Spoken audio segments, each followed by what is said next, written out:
Stocks dip as the price of oil drops to below zero levels, and we'll talk a bit about why the oil levels have dropped that low.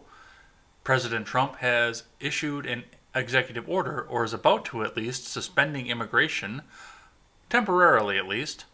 The war on chloroquine is going to continue as Tom Hanks decides he needs to weigh in. Kim Jong Un has fallen ill, and Tom Brady is fined for working out in a park. Plus, we will look at the Twitter trending and see why I have lost my faith in humanity for the day. I am Jay Edgar, and this is Contemporary.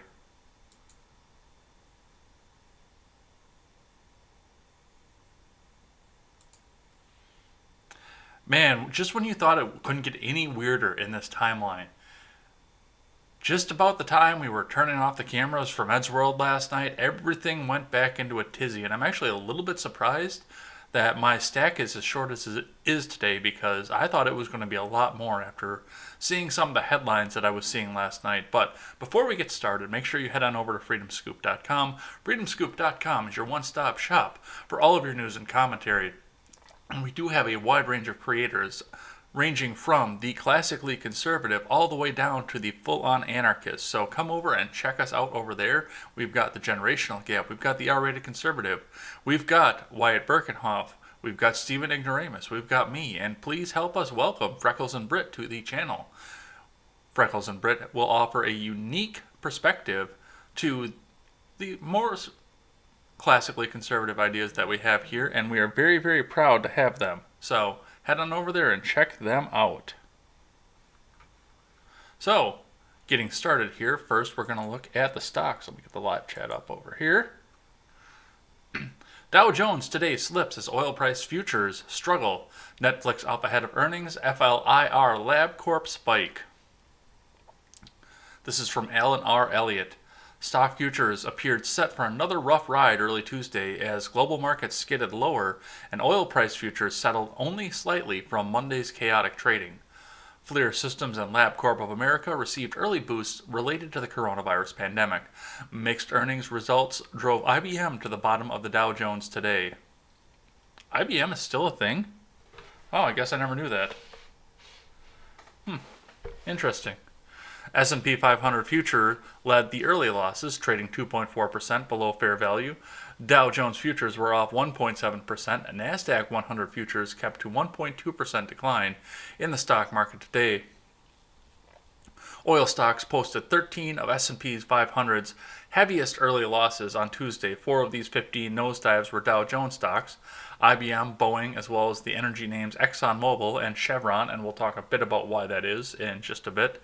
Thermal and infrared imaging leader FLIR Systems spiked for a second straight session, up more than 10% to lead the S&P 500. The stock vaulted 14% on Monday after Reuters reported that Amazon had adopted infrared camera technologies at its warehouses to help screen for high fever employees. Also on the S&P 500, Laboratory Corp of America jumped 5% early after the company's at-home COVID test received emergency authorization from the Food and Drug Administration. The kits provide tools for individuals to collect their own samples, then send those to LabCorp facilities for processing, which we couldn't have got at a better time because this is all going to be crazy. And as much as we need people to be buying gas right now, yeah. Everybody's in a panic and nobody knows what to do, and adding to the stress of that in society is just not going to be a good thing, as much as we do need to get out there. Let's let the people that think they're sick take the test at home and get it back to the lab without having to worry about going out into the scary world and go see their doctor. Wynn Resorts headed the early declines on the NASDAQ 100, down 4.2%. No way, nobody's traveling. Netflix rose 1.2%, leading the NASDAQ 100, ahead of its first quarter report due out after the close. The IBD leaderboard stock broke out of a cup with handle base. On April 13th, it was extended 14% above that base's 383.11 entry at Monday's close. So we'll check in with CNBC because they've got a slightly different take here. This is from a little bit earlier on, but still the good take. This is from Fred Imbert and Yoon Lee over at CNBC. Dow futures point to 600-point drop at the open as historic sell-off in oil continues. Stock futures pointed to big losses for a second day on Tuesday as oil prices continued their unprecedented wipeout. Futures on the Dow Jones Industrial Average dropped more than 550 points and indicated a loss at the open of more than 600 points. S&P 500 futures lost 1.7%. Nasdaq futures also pointed to a lower open.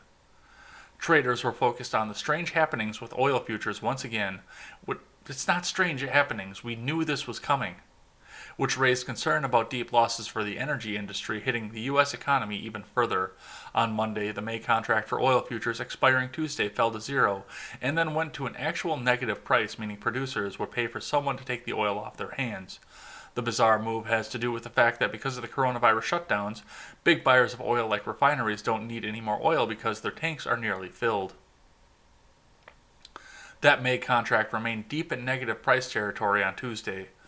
More concerning to traders on Tuesday was the selling now occurring in later months contracts for oil futures. The more actively traded June oil contract was down nearly 20% to $16.44 Tuesday morning. That contract expires on May 19th. The United States Oil Fund, an exchange-traded security for the retail investors which buys oil futures, tanked 19% to just $3.02 in pre-market trading. Major oil stocks like ExxonMobil were hit again in pre-market trading. Exxon was down 4%. You don't say. Not helping sentiment were shares of IBM, which slipped 3.7% in pre-market trading after the company reported a 3.4% decline in the revenue in the first quarter from a year ago amid the spread of the coronavirus. Coca-Cola, Netflix, and Chipotle are on deck to report earnings on Tuesday. Stocks dropped on Monday to start another likely volatile week, with the Dow falling nearly 600 points as an unprecedented plunge in oil prices weighed on investor sentiment. So, that's definitely something to look into, and I do hope that everyone goes out and fills up their tank, like I keep saying, because you want to get that cheap gas at some point. And I am going to probably top off today, so I'll be enjoying that for a little while at least again. I know we were looking at 106 in town yesterday, so that would be the record low that I filled this truck up with, beating the 119 that I did 4 weeks ago. And I still got half a tank. So, yeah, go out and fill up your tank. And I've got a tweet here that was provided to me from Jake from Freedom Scoop over on the Generational Gap Discord. You can get into that Discord or you can get into mine, which is linked in the description below. Jesse Kelly, I can't believe Obama's economy tanked the oil prices. Yes, of course, because Obama keeps trying to claim credit for the good economy that we had up until a few weeks ago and the economy that's still climbing back up. Yeah, it was Trump's economy for like a week, and now it's back to Obama's because it's back up to 24,000. So, I just thought that was funny. We'll look into that. Now, let's look at the oil prices directly here, and this is from CNN Business. From Jasmine Goodwin, Laura He, over at CNN Business. Oil prices are still crashing after a stunning collapse Monday that saw U.S. crude futures plunge below zero for the first time in history. The pain in oil markets is carrying over to stocks with Asian and European indices and U.S. stock futures all in the red on Tuesday.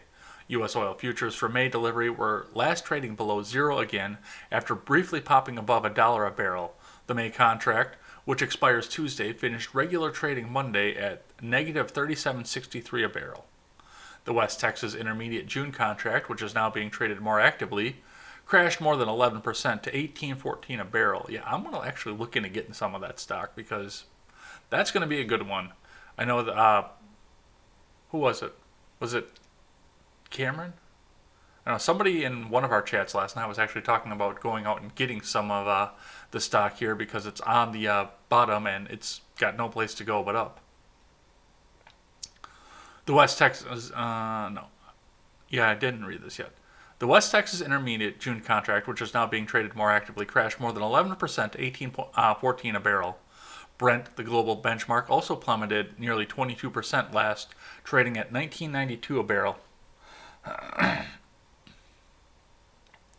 The coronavirus pandemic has caused oil demand to evaporate so rapidly that the world is running out of room to store barrels that nobody wants. A new agreement a little over a week ago by Saudi Arabia and Russia with other producers to cut supply by a record amount has failed to convince traders that the supply glut will ease anytime soon.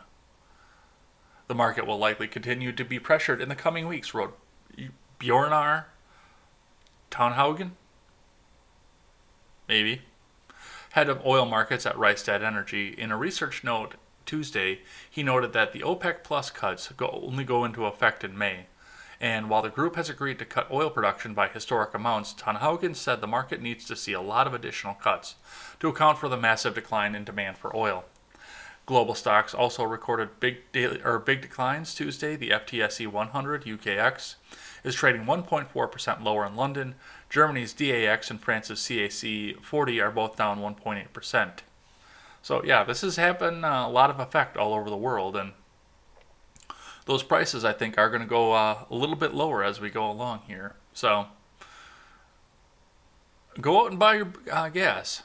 They need the place to store it. And yeah, keep on trucking too. I know that Seawall offered an insight as to why diesel isn't dropping at this point because, I mean, the demand is still high for that, but you need to make the gas to get the diesel. It's a byproduct of gasoline production. So a lot of things to think about. And yes, go and get your gasoline, kids. Go get your oil change too. We need you to do that. One last one from NBC News. U.S. crude oil futures for May plummet to minus 37, the lowest price in history. With demand at near paralysis, oil and fuel tanks around the world are close to brimming. U.S. crude oil prices dropped by almost 300% to turn negative for the first time as plunging demand pushed storage facilities to their limit.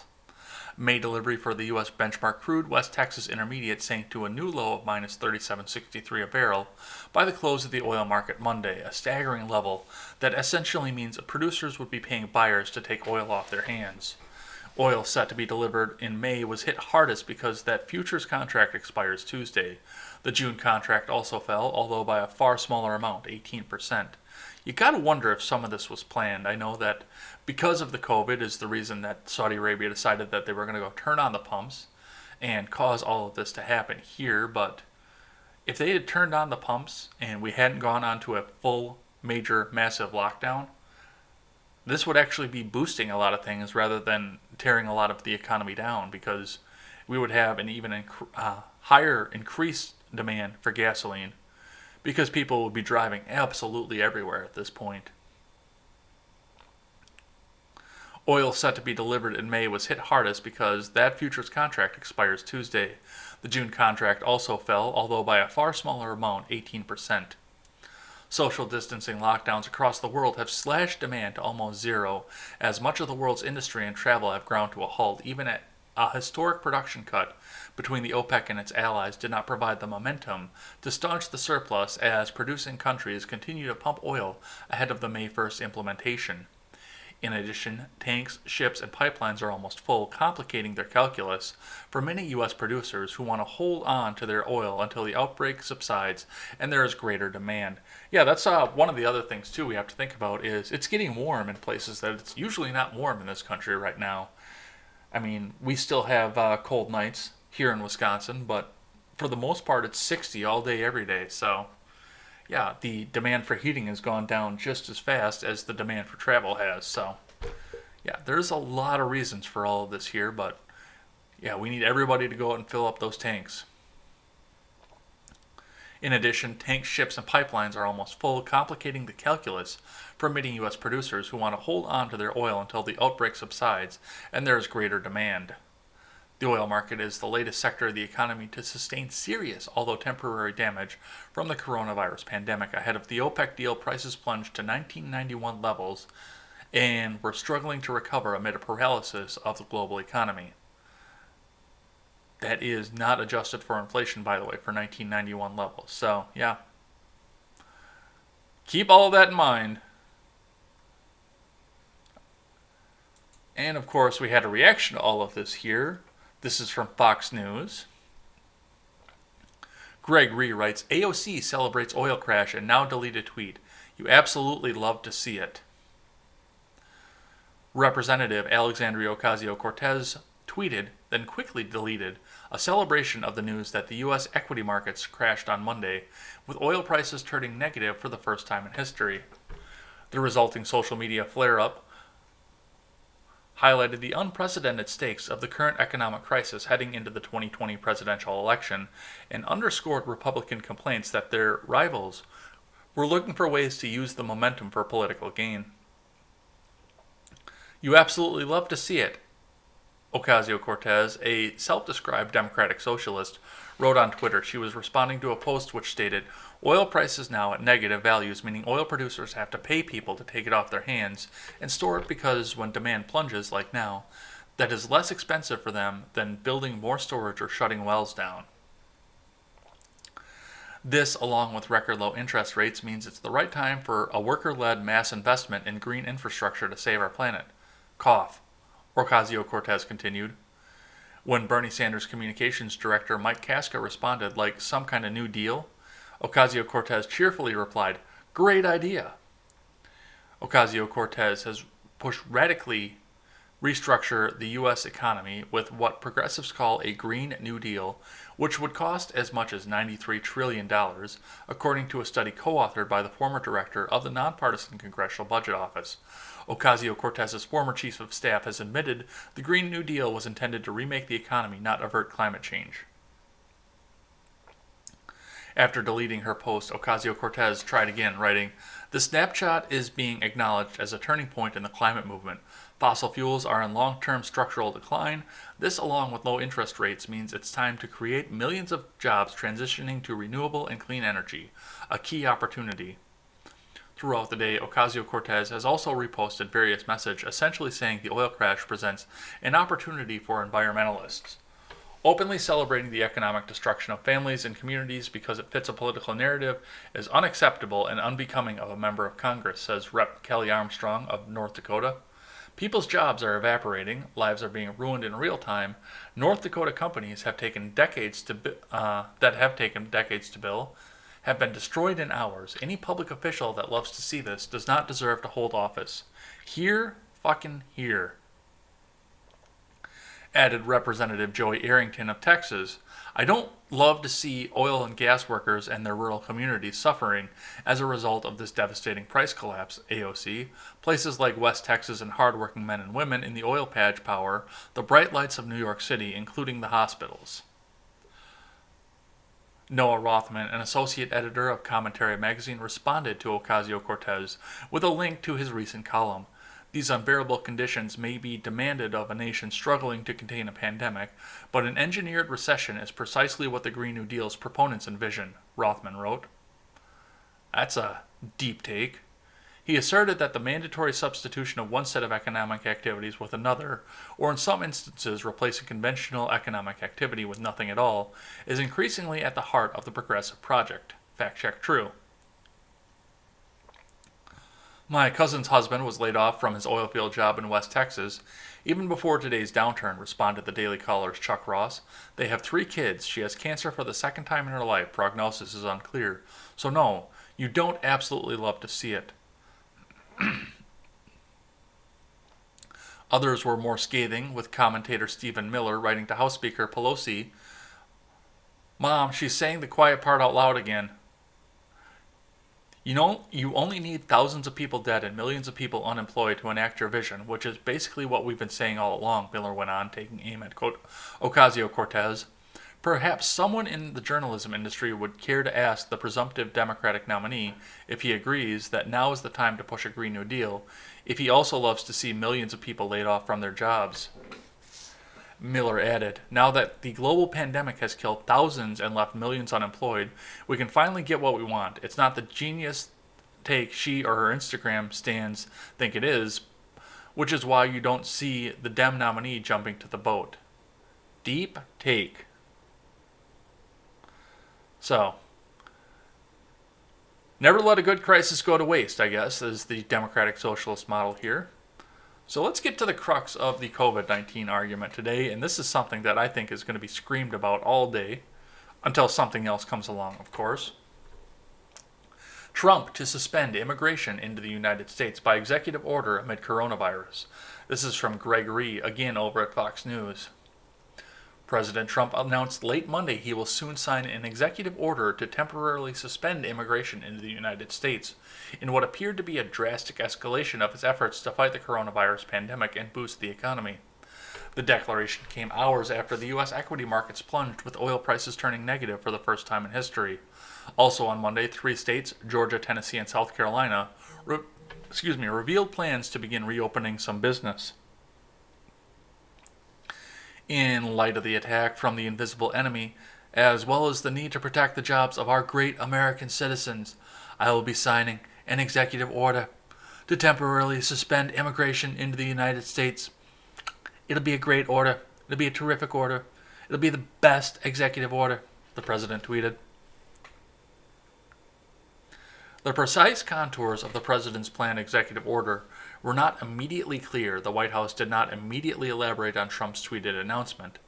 Politico reported that the Department of Homeland Security was still working out the details of the executive order, and that an exemption for temporary guest workers, including farm workers, was under consideration.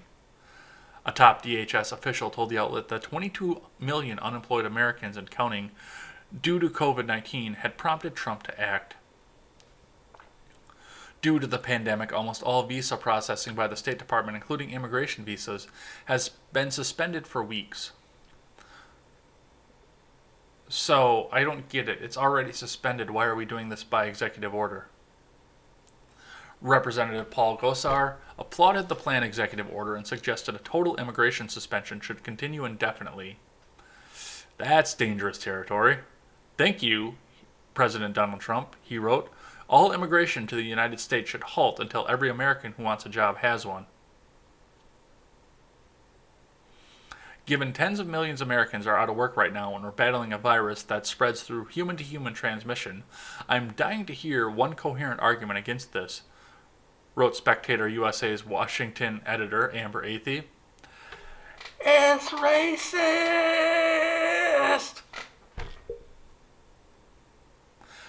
Representative Don Beyer of Virginia, meanwhile, said Trump was looking for someone to blame for his own failure. Of course he did. Immigration has nearly stopped, and the U.S. has far more cases than any other country, Beyer wrote, without adjusting his statistic to consider the larger population of the United States. This is just xenophobic scapegoating.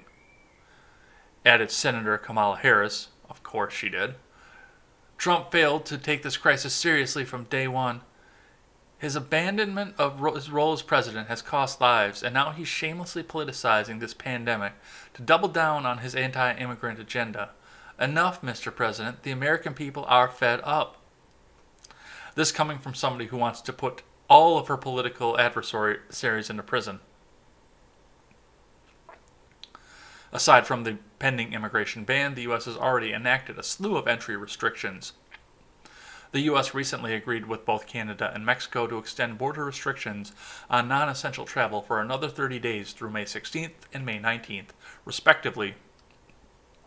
And the president has already blocked most travel from other hotspots, including most of Europe, Iran, South Korea, and China. So, that'll be interesting to see what happens with that. Of course, there are other complications that go along with that, and of course, everybody on Twitter is now suddenly a constitutional scholar that believes that this is unconstitutional and the president doesn't have the right to suspend immigration. Well, I'm sorry, that's actually one of the few legitimate powers of the executive branch.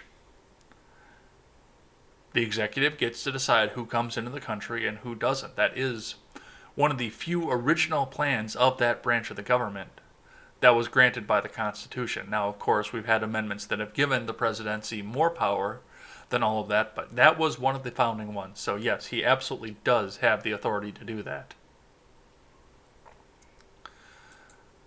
Now that we mentioned Georgia opening up here, let's see what CNN has to say about that. This is from Stephen Collinson. Georgia's reopening is a high-stakes public health bet and will likely please Trump. Georgia's fervently pro-Trump governor's early breakout from a coronavirus shutdown is stirring fears of a deadly new wave of infections and warnings that he is derelict of his duty and acting on political motives. Republican Governor Brian Kemp plans to open nail salons, massage therapists, bowling alleys, and gyms on Friday. Restaurants and movie theaters come back online statewide next Monday. Wait, so I can go down to Georgia and get a haircut finally? Road trip! The move, which is even more aggressive than Trump's optimistic call for a May 1st reopening, came after a week in which total U.S. pandemic deaths doubled to more than 42,000. Wow, we've had some fucky numbers go along with that, keep in mind. There's also no genuine sign that the Peach State's duel with the virus is anywhere near over. Kemp acted as fellow Southern states, South Carolina and Tennessee, also announced plans to ease some social distancing measures. The reopening decision is not just a huge risk for Kemp, but also the most aggressive leap by a U.S. political leader to the reopening side of the conundrum balances vicious job losses against shutdowns meant to suppress the virus as quickly as possible. It's a wager with health and ultimately the lives of many Georgia citizens and potentially the frontline medical workers who will treat newly infected patients that Kemp admitted will catch the disease. It also appears to flout the logic of epidemiology and warnings by top government infectious disease specialist Dr. Fauci. Oh, he's a good guy again to CNN, who was absent from the White House briefing Monday that there's still a long way to go in battling the pandemic. So, Fauci said something like, and he's a good guy again. There's so far no vaccine or proven therapy for the coronavirus. Chloroquine, which can cause serious and fatal respiratory collapses in some patients, especially those who are elderly or have compromised immune systems. That's why aggressive social distancing is the only way to check the pathogen's spread. Kemp's birth on the Trump train and the president's repeated agitating for the national economy to open quickly raises questions about whether Georgia's move is politically motivated. It raises the prospect that Trump's hoped-for beautiful puzzle of state-by-state economic reopening could proceed on partisan rather than public health grounds. Some states, such as New York, Massachusetts, and Michigan, which have Democratic governors, are currently approaching or just past peak infections. But there's no guarantee that more rural Republican states will not become hotspots in the future, and Kemp's move will also begin to fracture the remarkable national respect for social distancing that has alleviated some fears of ventilator shortages and dangerously overcrowded hospitals. Oh my God. Wait, I thought Stacey Abrams was the legitimate governor of Georgia. Why is this Brian Kemp guy doing things? Oh wait, that's only in her mind. So, we will see what happens with this. I'm kind of interested to see as well, because I know we've got the idea of Sweden too staying open for all the time, and most of the reports saying that Sweden is doing just fine with just a few anecdotal cases where they're not. So, we will see what is the best solution for this. I'm very interested, and like I say, if I need to go and make a road trip and give the finger to state troopers as I go by, maybe I'll have to go down to Georgia and get my hair cut, because, yeah, it's getting long here, folks. Alright, let's look at the war on chloroquine here. This is also from CNN, from Chloe Meles. Tom Hanks recounts his exhaustion and wife Rita Wilson's nausea during the coronavirus. Tom Hanks is getting personal about the coronavirus battle that he and his wife Rita Wilson experienced. The actor says although he didn't have symptoms as bad as Wilson, he felt wiped while in isolation at a hospital in Queensland, Australia last month. I was wiped after 12 minutes of exercising. I laid down in my hospital bed and just slept, Hanks told the National Defense Radio show. He recalled telling a medical professional who was treating him at the time, "There's a snake in my boot." Oh wait, wrong quote from Hanks. I just had the weirdest thing. I just tried to do basic stretches and exercises on the floor, and I couldn't even get halfway through. And she looked at me through her glasses like she was talking to the dumbest human being, and she said, "You have COVID-19. Hank said that his wife had such bad nausea from the anti-malaria drug hydroxychloroquine. I told you. The second there was a bad reaction to it from somebody, anybody, it was going to be the demonized drug of the world. That at times she couldn't even walk. Rita went through a tougher time than I did, Hanks went on to say. She had a much higher fever and she had some other symptoms. She lost her sense of taste and smell. She got absolutely no joy from food for a better part of 3 weeks. She was so nauseous she had to crawl on the floor from the bed to the facilities. Yeah, I've had the flu too, and I've been there. Wilson recently spoke with her experience with COVID-19 to CBS this morning. I felt extremely achy, uncomfortable, didn't want to be touched, and then the fever started, Wilson told Gayle King. She also discussed having a temperature of 102 degrees Fahrenheit and chills like I've never had before. Once again, I have been there before all of this ever happened. I've not been there since all of this happened, but I've been there before any of this COVID crap started circling around the country. So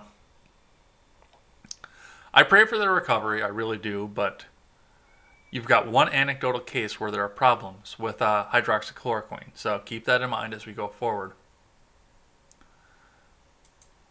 All right, let's look at what the Daily Wire has to say. Less than half of adults in Los Angeles now have jobs. Why so many? Oh, yeah, I suppose because they can't go. All these famed Hollywood actors or actors to be can't go for their recurring roles in the Cheesecake Factory. Los Angeles Mayor Eric Garcetti announced Sunday that the economic consequences of the coronavirus outbreak and association shutdown will have a greater negative impact on the city than the Great Recession of 2008. During a press conference, Garcetti revealed that the city would start cutting programs and has plans to temporarily furlough thousands of city workers. The mayor's announcement comes as employment in the city as a whole has taken a grim turn, even compared to the national average. A recent study out of USC suggests that nearly 25.5 million people have already lost jobs in the United States, representing a national drop from 62% adult employment to 52% employment. In Los Angeles, the figure has dropped from 61% adult employment to 45% employment, suggesting that over 1.3 million residents who were previously working have now lost their jobs. The only way to save our economy is to save lives, and the only way we can save lives is by clearing a path to safely reopen our economy, said Garcetti at the press conference, echoing sentiments recently expressed by the governor, who has firmly resisted calls to ease the stay-at-home restrictions. The mayor has also acknowledged that the city cannot remain locked down indefinitely, tweeting that a stay-at-home order of 6 or 7 months would lead to even greater economic catastrophe. The economic ramifications of the widespread closure have resulted in local officials in nearby San Luis Obispo County pleading with Governor Gavin Newsom to strike a balance between social distancing policies and economic shutdowns. We have asked our residents to take these desperate measures because of the unique risk posed by the broader community by the virus so that we can flatten the curve, San Luis Obispo County officials told the governor, reports the LA Times. Now we need to move to the next phase, which is economic recovery. Newsom has agreed to listen to the concerns of the county officials and discuss potential plans of action, but maintains that no local health orders can go further, or rather go farther backward than the state guidance. You will succumb under my iron fist, or you will pay the consequences. I just want the people of Los Angeles to know that ZipRecruiter ad that Shapiro talks about on every single show of his, that's a real thing. And throughout the COVID pandemic, even with the social distancing and the shutdown by our governor, my ZipRecruiter app goes off constantly. People are looking to hire throughout this, and people are still trying to get people to work at this point. The rest of the country is desperate for people to work in, and you don't have to stay in Los Angeles if they're going to try and grind your livelihood down to nothing. And that goes for your landlords out there too, and everything else. Don't take your voting with you, but come out here and try the rest of the country for a little while. We will put you to work. And you'll be surprised at how much less the property costs out here, because people out here don't vote the way that you guys do in Los Angeles. So, yeah, come on. Like I said, leave your voting behind. Come on out and have a look at what the rest of the country looks like. Let's see.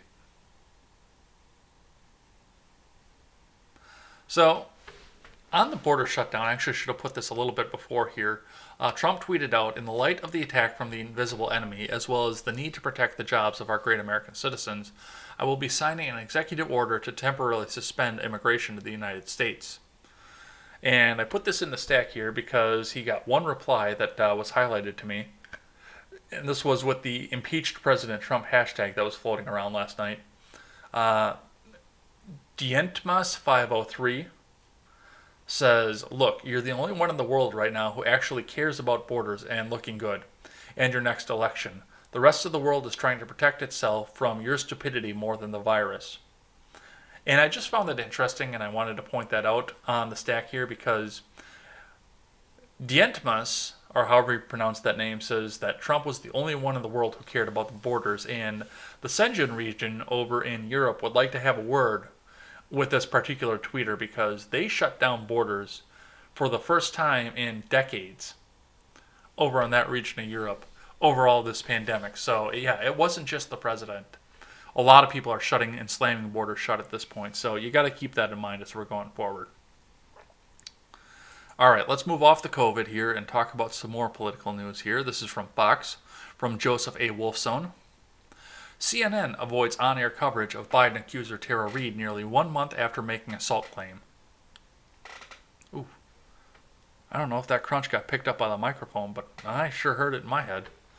CNN has continued its bizarre on-air blackout of Tara Reade nearly 1 month after she came forward, accusing former Vice President Joe Biden, the Democrats' presumptive presidential nominee, of sexual assault in 1993. Hey, you know who is covering that story? The alternative media and freedomscoop.com.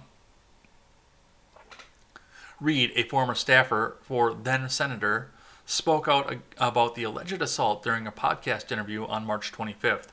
She previously came forward last year with claims of inappropriate touching, as a wave of women made similar allegations against the former vice president around the time he entered the 2020 presidential race. For nearly 3 weeks, the mainstream media largely avoided Reade's allegation.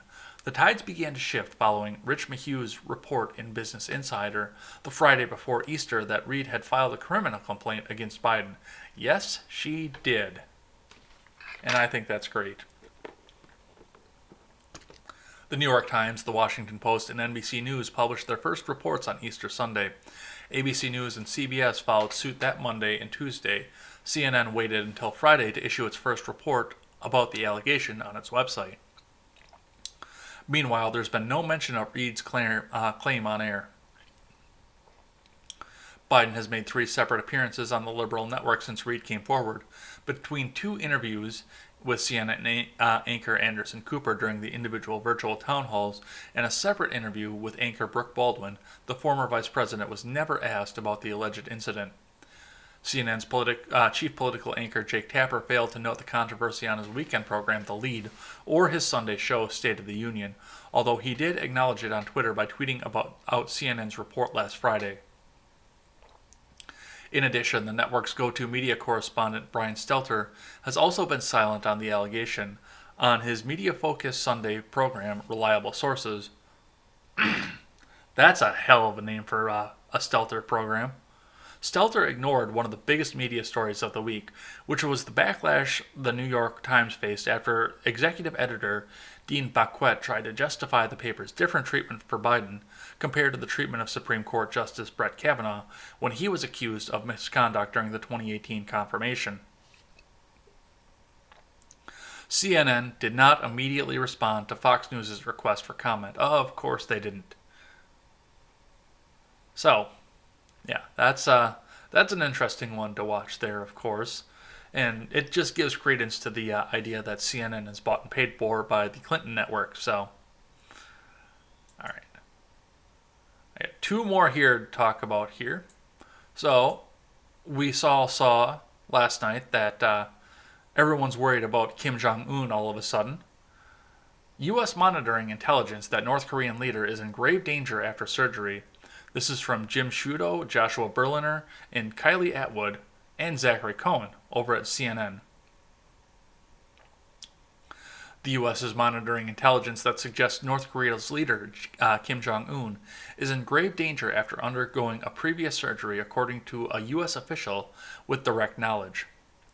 A second source familiar with the intelligence told CNN that the U.S. has been closely monitoring reports on Kim's health. Kim recently missed the celebration of his grandfather's birthday on April 15th, which raised speculation about his well-being. He had been seen for 4 days before that at a government meeting. Another U.S. official told CNN Monday that concerns about Kim's health are credible, but the severity is hard to assess. Daily NK, an online newspaper based in South Korea that focuses on North Korea, reports that Kim reportedly received a cardiovascular system procedure on April 12th. Kim received the cardiovascular system procedure because of excessive smoking, obesity, and overwork. Yeah, it must be hard to be a fat little puke that has all of his secret police kill any dissenters as they go along. According to the news site, and is now receiving treatment in a villa in Hyeongsan County after his procedure. After assessing that Kim's condition had improved, most of the medical team treating him returned to Pyongyang on April 19th, and only part of them remained to oversee his recovery situation. According to the news site, CNN is unable to independently confirm the report.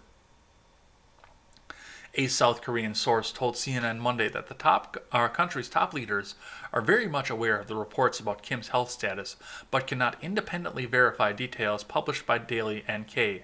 The source acknowledged that Kim's issues related to weight and smoking are well known, but made clear that they are waiting for more information. South Korea's presidential Blue House said in a statement provided to reporters that they have nothing to confirm on reports about Kim's health, and that no unusual signs have been detected inside North Korea. South Korea's Unification Ministry and Defense Ministry have given a no comment. So the first headline I heard about this was that Kim Jong-un was dead, and of course it was flying around Twitter last night that he was dying. But as hard locked as that country is, he could be dead for months and we won't even know about it. But it's something to keep an eye on. And I know that they're already talking on CNN about the chain of succession and who will succeed him at this point, and whether or not the next Democratic president can make a deal with that person. But we will be watching this story closely because I feel like this is going to be one that leads or charges to the front of the news as we go along. All right, last one, just general interest. Tom Brady was cited for working out in a closed Tampa park, mayor says. This is from Joe Sutton and Holly Silverman over at CNN.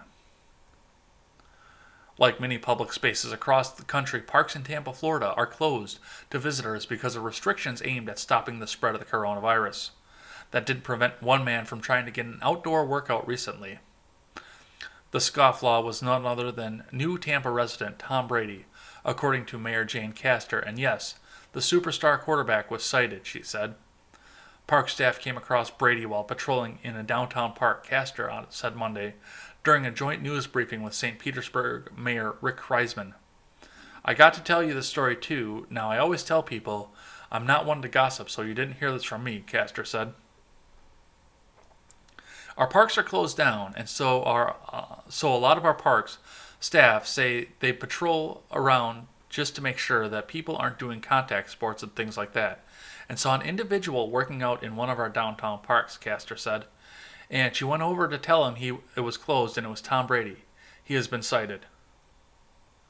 The quarterback recently moved to Florida to play for Tampa Buccaneers after 20 seasons and 6 Super Bowl wins with the New England Patriots. Oh, he's with Tampa Bay now. I guess I missed that completely. CNN has reached out for the Buccaneers for a comment from the team or Brady, but has not yet heard back. I don't even know what to say to this. First off, if you're Tom Brady, how in God's name can you not afford a house with plenty of space around for you to go and do your own athletic training? Because I'm pretty sure if you've got Tom Brady money, you could buy that park if you really wanted to. But furthermore, I mean, people want to be outside. The beaches are open. Why not open the parks too? So that's my take on that. I just thought that was kind of funny. So we could put that in here. Now we're going to look at Twitter trending and we're going to head on out of here. So let's get a refresh in here and we'll see what's trending today. All right. First trend, Joe Biden TV show. So this came from a question that came out that somebody was saying, what would a Joe Biden TV show be like or titled? And there were a lot of things that were out of here. Rugged Amethyst says, shit like Joe Biden TV show is going to continue into November because that's what these cats do. The Trump people are just being assholes. Everyone knows they're, but the cosplay socialists and progressives are forming like Voltron to sabotage Biden's candidacy. You see it. I can't even follow what he was trying to say with that. Sentient Arcana says, who's Joe Biden again? The guy who voted for war in Iraq and campaigned relentlessly for the crime omnibus. Oh yeah, that Joe Biden.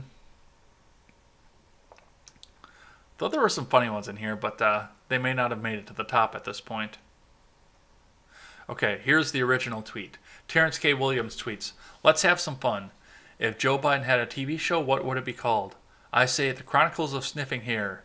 Use hashtag Joe Biden TV show. All right. Next one is impeached President Trump.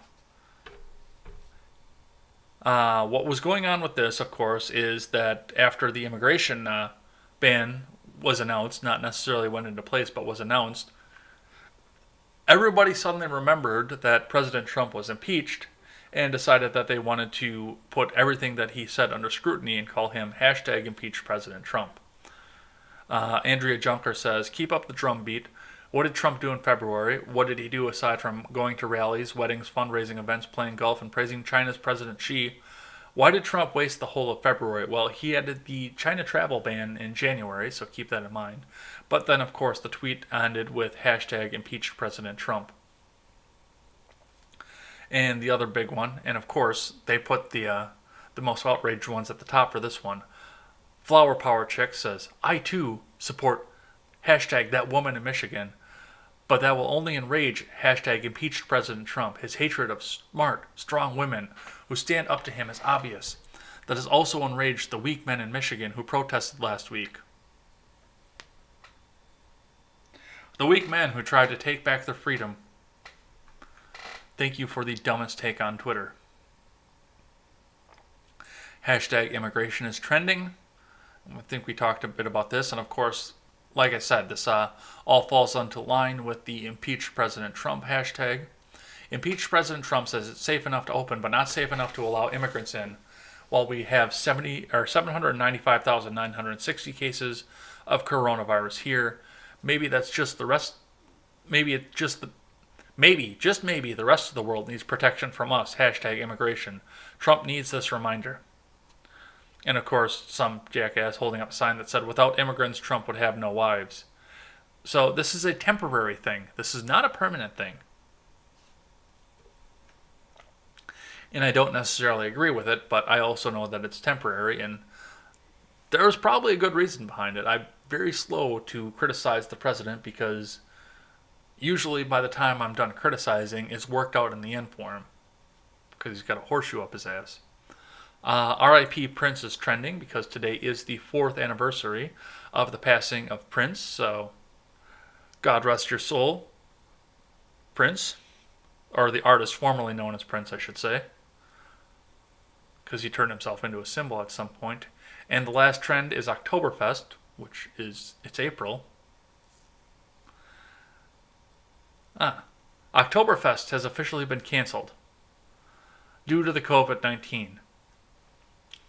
And a lot of people are mad about this, of course, because they want to go out and drink a bunch of beer and get crazy and just have a bunch of fun. And we will see as we go along if that's going to be too much at this point, or if we acted appropriately by canceling Oktoberfest. But we will see. And that's going to be it for the day. So we will be back here. I'm not going to do gaming tonight. I'm going to push that off to tomorrow because I've got to write an email to make sure that I have a guest coming up for Monday. It looks like I have a semi-confirmation, but I've got to route it through a press secretary. So I've got to take care of that tonight. I've got to do some laundry here before tomorrow. So I got a lot to do tonight, but we will do Eddsworld Gaming tomorrow on Wednesday instead. And before that, we will be back here tomorrow with more Contemporary. So until then, I am Jay Edgar, and this is Contemporary.